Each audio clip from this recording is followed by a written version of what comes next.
बारिश की तेज़ बूंदें छत पर गिर रही थी। मैं छत के एक कोने में खड़ी थी। भीगते हुए मेरी हल्की साड़ी शरीर से चिपक गई थी। ठीक उसी वक्त वो ऊपर आया। रोहन 25 साल का, लंबा, फिट, और उन आँखों में वो आग जो मुझे हर बार अंदर तक हिला रही थी। भाभी, इतनी बारिश में क्या कर रही हो? उसकी आवाज़ भारी थी। मैंने पल्लू समेटने की कोशिश की, लेकिन हवा ने उसे फिर से उड़ा दिया।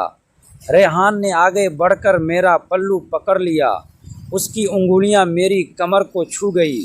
बस एक पल, लेकिन उस एक पल में मेरे पूरे बदन में बिजली दौड़ गई। रेहान, छोड़ दो, मैंने हल्की आवाज़ में कहा, लेकिन वो नहीं छोड़ा, बल्कि और करीब आ गया। बारिश हमारे बीच में भीग रही थी। उसकी सफ़ेद शर्ट भीग कर उसके छाती से चिपक गई थी। मैं उसकी मसल्स साफ देख सकती थी। भाभी, आप कांप रही हो, उसने फुसफुसाया। उसकी सांसें मेरे चेहरे पर पड़ रही थी, गर्म, भारी। मैं पीछे हटना चाहती थी, लेकिन मेरी पीठ दीवार से लग गई। रेहान ने दोनों हाथ मेरी तरफ रख दिए, मुझे घेर लिया। अब उसके और मेरे बीच सिर्फ कुछ इंच की दूरी थी। मेरा दिल ज़ोरों से धड़क रहा था। मैं जानती थी कि ये गलत है। वो मेरा देवर है, मेरा किराएदार है, लेकिन उसकी आंखों में जो भूख थी वो मेरी 21 साल की सूखी जवानी को जगा रही थी। उसने धीरे से अपना चेहरा मेरे चेहरे के पास लाया। उसकी नाक मेरी नाक को छूने वाली थी। उसके होंठ मेरे होठों से बस आधा इंच दूर थे। मैंने आंखें बंद कर ली। लगा कि अब तभी नीचे से मेरे बेटे की आवाज़ आई, मम्मी। मैं चौंक कर अलग हो गई। रेहान ने मुस्कुराते हुए पीछे हट लिया। जाओ भाभी, बेटा बुला रहा है, उसने धीमी भारी आवाज़ में कहा। मैं तेज़ी से नीचे चली गई। मेरे शरीर में अभी भी सिहरन थी, होठ सूख गए थे। मैं जानती थी कि ये खतरा है, लेकिन उस खतरे में एक मीठा आकर्षण भी था। उस रात में बिस्तर पर लेटी रही। रेहान का वो करीब आता चेहरा, उसकी गर्म सांसें, उसकी छाती बार बार याद आ रहे थे। मैंने खुद को समझाया, प्रिया, ये गलत है, लेकिन मन नहीं माना। उस रात मैं सो नहीं पाई। बारिश अभी भी हो रही थी। कमरे में अंधेरा था, लेकिन मेरे दिमाग में रेहान का चेहरा बार बार घूम रहा था। उसकी गर्म सांसें, उसकी नज़रें, और वो पल जब उसके होठ मेरे होठों से सिर्फ आधा इंच दूर थे। अगली सुबह मैं किचन में नाश्ता बना रही थी। रेहान नीचे आया। उसने सफ़ेद टी शर्ट और ट्रैक पैंट पहनी थी। उसके बाल अभी भी गीले थे, जैसे अभी नहाकर आया हो। गुड मॉर्निंग भाभी, उसने मुस्कुराते हुए कहा। मैंने जवाब दिया, लेकिन मेरी आवाज़ में कांप था। वो मेरे पास आकर काउंटर पर बैठ गया। उसकी आंखें मेरी साड़ी के ब्लाउज पर रुक गई। मैंने महसूस किया कि मेरी साड़ी थोड़ी खिसक गई है। कल रात छत पर आप ठीक तो हो? उसने पूछा। आवाज़ में छुपी हुई शरारत थी। मैंने चाय का कप उसके सामने रखा। मेरे हाथ थोड़े कांप रहे थे। जब मैं कप रखा तो मेरी उंगलियां उसकी उंगलियों को छू गई। बस एक सेकंड के लिए उस स्पर्श ने मेरे पूरे शरीर में आग लगा दी। रेहान, कल जो हुआ वो लगता था, मैंने धीरे से कहा। वो मुस्कुराया। क्या हुआ भाभी? हमने तो कुछ किया ही नहीं। उसकी बात में छिपा हुआ मतलब मैं समझ गई। हाँ, हमने कुछ नहीं किया था, लेकिन जो होने वाला था वो दोनों जानते थे। दोपहर में बेटा स्कूल चला गया। घर में सिर्फ हम दोनों थे। मैं अपने कमरे में कपड़े फोल्ड कर रही थी। रेहान दरवाजे पर आकर खड़ा हो गया। भाभी, मदद चाहिए, उसने पूछा। मैंने मना किया, लेकिन वो अंदर आ गया। वो मेरे बहुत करीब खड़ा हो गया। मैं बिस्तर पर कपड़े रख रही थी। वो पीछे से आया और मेरे ऊपर झुक गया। उसकी छाती मेरी पीठ को छूने वाली थी। ये वाला कपड़ा बहुत अच्छा है, उसने कहा और मेरी एक साड़ी को छुआ, लेकिन उसकी उंगलियां मेरे हाथ को छू गई। फिर धीरे धीरे उसने मेरे कमर पर हाथ रख दिया। मेरा सारा शरीर सिर उठा। मैंने उसका हाथ हटाने की कोशिश की, लेकिन मेरी ताकत काम नहीं कर पा रही थी। रेहान, मत करो, मैंने कमज़ोर आवाज़ में कहा, लेकिन वह और करीब आ गया। उसकी सांसें मेरी गर्दन पर पड़ रही थी। उसने मेरे बालों को एक तरफ किया और मेरी गर्दन के पीछे होंठ लगाने वाला था। मैंने आंखें बंद कर ली। मेरी सांसें तेज़ हो गई थी। लगा कि अब वो मुझे चूम लेगा। उसके होंठ मेरी गर्दन से बस 1 सेंटीमीटर दूर थे। मैं कांप रही थी। तभी डोर बेल बज उठी। मैं चौंक कर अलग हो गई। रेहान ने मुस्कुराते हुए पीछे हट लिया। जाओ भाभी, कोई आया है। मैं तेज़ी से दरवाजे की तरफ गई। मेरा चेहरा लाल था, सांसें अभी भी तेज़ थी।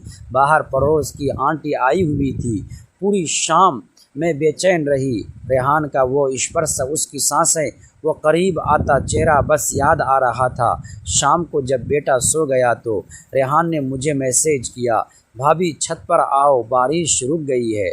मैं जानती थी कि अगर मैं गई तो कुछ न कुछ हो सकता है, लेकिन फिर भी मैंने साड़ी बदली, हल्का मेकअप किया और छत की तरफ बढ़ गई।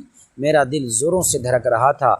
छत पर हल्की ठंडी हवा चल रही थी। बारिश रुक चुकी थी, लेकिन फर्श अभी भी गीला था। मैं ऊपर पहुंची तो रेहान पहले से ही वहां खड़ा था। उसने ब्लैक टी शर्ट और जीन्स पहनी थी। उसके बाल हवा में उड़ रहे थे। भाभी तुम आ गई, उसने धीमी आवाज़ में कहा। उसकी आंखों में वही भूख थी जो मुझे अंदर तक हिला देती। मैंने पल्लू ठीक किया और थोड़ी दूरी पर खड़ी हो गई।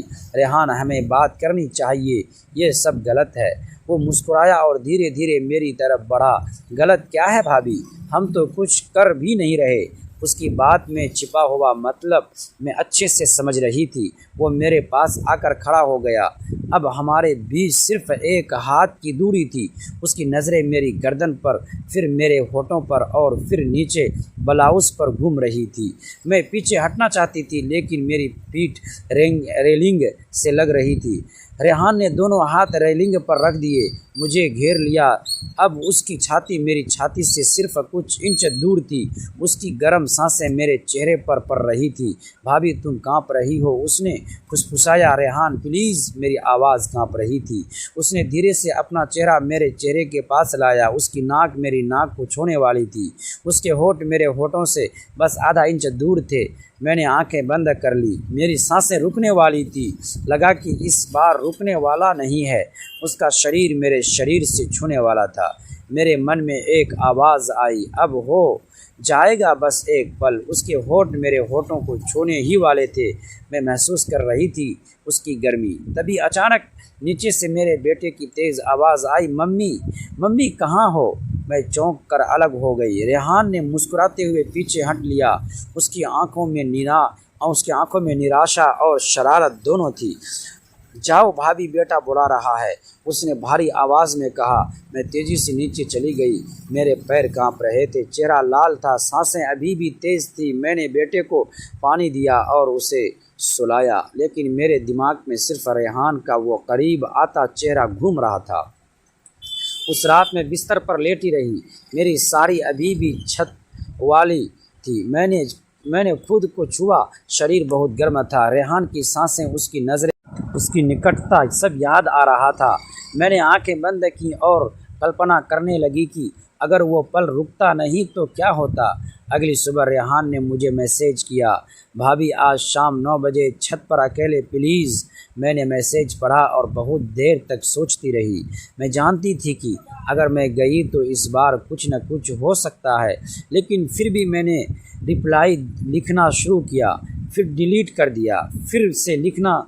आखिरकार शाम 6 बजे मैंने साड़ी बदली, हल्का मेकअप किया, बाल खोले और छत की तरफ बढ़ गई। मेरा दिल ज़ोरों से धड़क रहा था।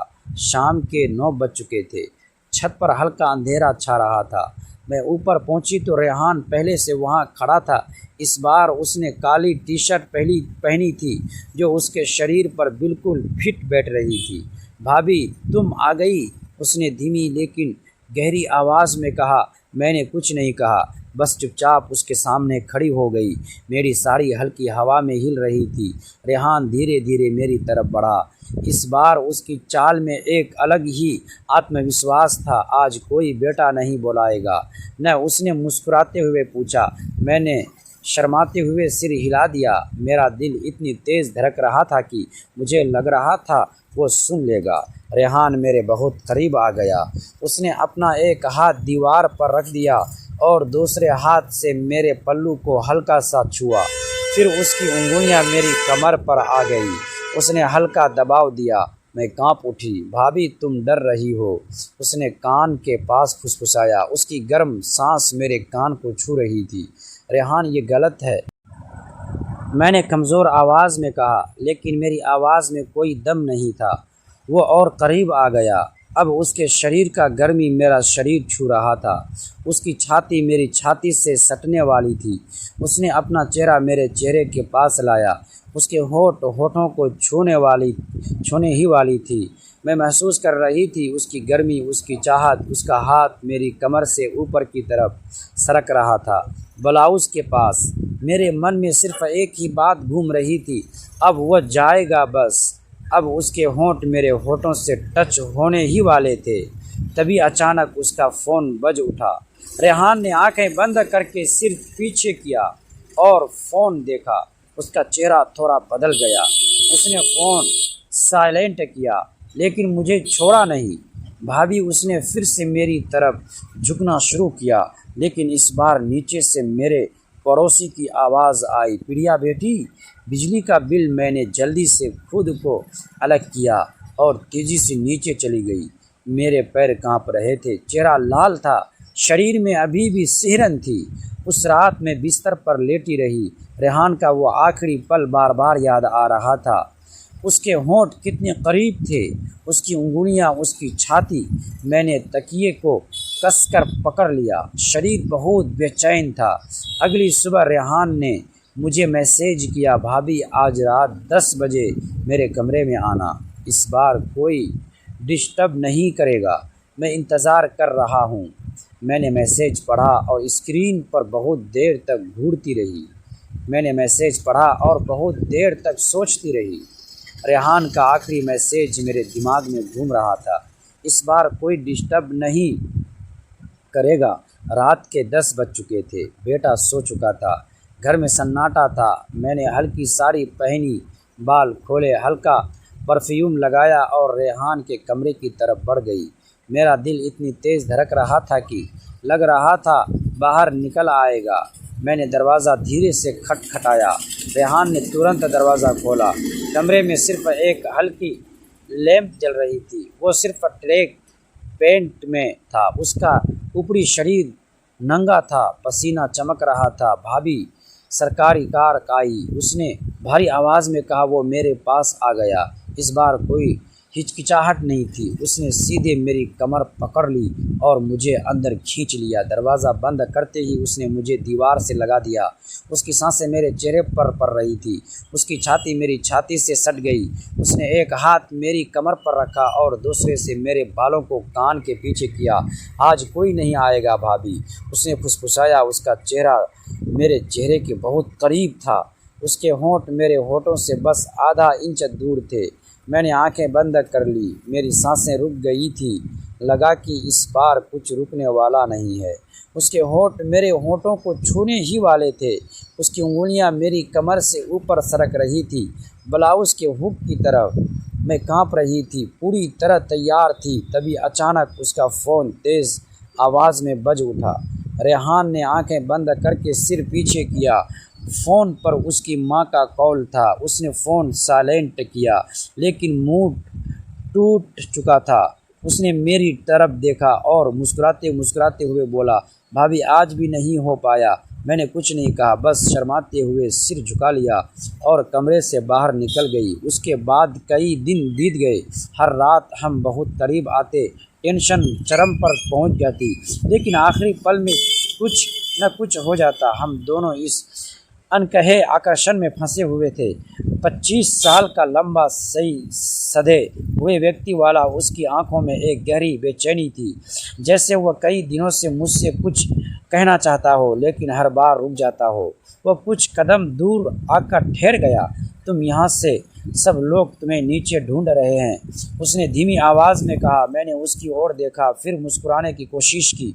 कभी कभी भीड़ से दूर रहना अच्छा लगता है। रेहान ने आसमान की ओर देखा। या फिर किसी से दूर भागना? उसके इस सवाल ने मुझे चुप कर दिया। कुछ पल दोनों के बीच सिर्फ बारिश की आवाज़ थी। तुम मुझसे नाराज़ हो? उसने आखिर पूछ ही लिया। मैंने गहरी सांस ली। नाराज़ नहीं, बस उलझी हुई हूँ। तो आज सारी उलझनें ख़त्म कर देते हैं, उसने कहा। मैं अब और अपने दिल की बात छिपा नहीं सकता। मैंने उसकी ओर देखा। उसकी आंखों में पहली बार सिर्फ आकर्षण नहीं, बल्कि सच्चाई और डर दोनों दिखाई दे रहे थे। मैं तुम्हारी बहुत परवाह करता हूँ, उसने धीरे से कहा। लेकिन अगर तुम्हारी खुशी मुझसे दूर रहने में है तो मैं पीछे हट जाऊँगा। बारिश अब भी पहले की तरह बरस रही थी, लेकिन उस पल मुझे लगा जैसे समय थम गया हो। मेरे सामने सिर्फ एक फ़ैसला था, दिल की सुनूं या उन हालात की जिन्होंने हम दोनों के बीच अनकही दीवारें खड़ी कर दी थी। दोस्तों, अगली पार्ट देखने के लिए प्लीज़ हमारे चैनल को सब्सक्राइब